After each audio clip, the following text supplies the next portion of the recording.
النبي صلى الله عليه وسلم ወደ መካ እንደመጡ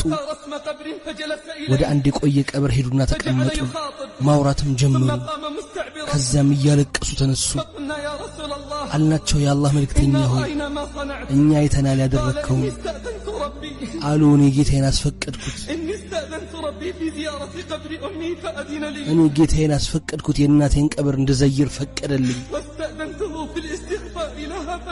استغفار እንዳደርግላት አስፈቀድኩት አልፈቀደልኝም ከዚያን ቀን የበለጠ ሲያለቅሱ ታይቶ አይታወቅም صلوات ربي وسلامه عليه አንተ እናትህን ያጣህ ሰው